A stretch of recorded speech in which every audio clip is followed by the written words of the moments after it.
आणि मुंबईकरांनो, तुमच्यासाठी अतिशय महत्त्वाची बातमी आहे। सकाळच्या चहातील दूध खरंच शुद्ध आहे ना?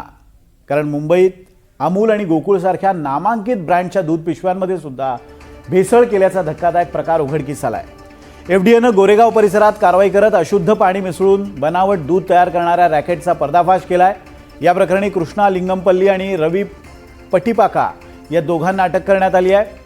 कारवाई दरम्यान 558 लिटर क्षमतेच्या 224 बनावट दूध पिशव्या जप्त करण्यात आल्या आहेत। नामांकित ब्रँडच्या पॅकिंगचा वापर करून ग्राहकांची फसवणूक केली जाते आणि या प्रकारामुळे मुंबईतील ग्राहकांमध्ये चिंता पसरली आहे। एफडीए या रॅकेटच्या मुळापर्यंत जाण्यासाठी आता अधिक तपास करते आहे।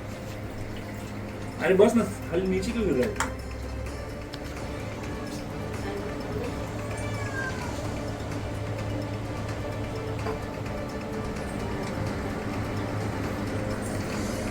पैक करा उसको। आणि एकूणच हे सगळं प्रकरण काय आहे जाणून घेण्यासाठी आपले प्रतिनिधी ऋतिक गणकवार आपल्या सोबत आहेत। ऋतिक, हा जवळपास 558 लिटरचा मोठा बनावट दुधाच्या हे सगळं रॅकेट उद्ध्वस्त करण्यात आलेलं आहे। यामध्ये दोघांना अटक करण्यात आलेली आहे किंवा दोघांवर कारवाई झालेली आहे, पण यामागे काही आणखीन मोठं रॅकेट कार्यरत आहे का? त्या संदर्भात काही एफडीएचं म्हणणं आहे का? नक्कीच आपण बघतोय की एफडीए आणि जे युनिट 11 आहे यांची संयुक्त कारवाई आहे।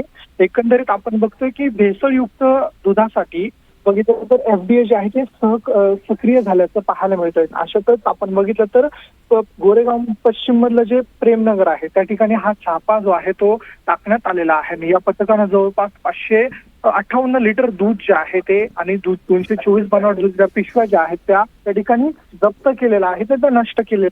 मात्र आता हा तपास पुढे जाणार आहे, कारण की हे या रॅकेटमध्ये हे दोघच होते की यांच्या मागे आणखी कोणाचा हात आहे या अनुषंगाने आता हे गुन्हे शाखेचं पथक जे आहे ते तपास करत असल्याचं पाहायला मिळतंय। मात्र एकंदरीत जवळपास एफडीएने मागच्या 3 दिवसांमध्ये 3 कोटी रुपयांचं दूध जे आहे ते भेसळयुक्त दूध पकडलेलं आहे। त्याच्यातच एफडीए आणि युनिट 11 ही गोरेगावमध्ये जी कारवाई केली ती देखील मोठी मानली जाते। त्यामुळं एकंदरीत जे भेसळयुक्त दूध जे पसरवत आहेत त्यांचे आता धाबे दणाणल्याचं पाहायला मिळतंय।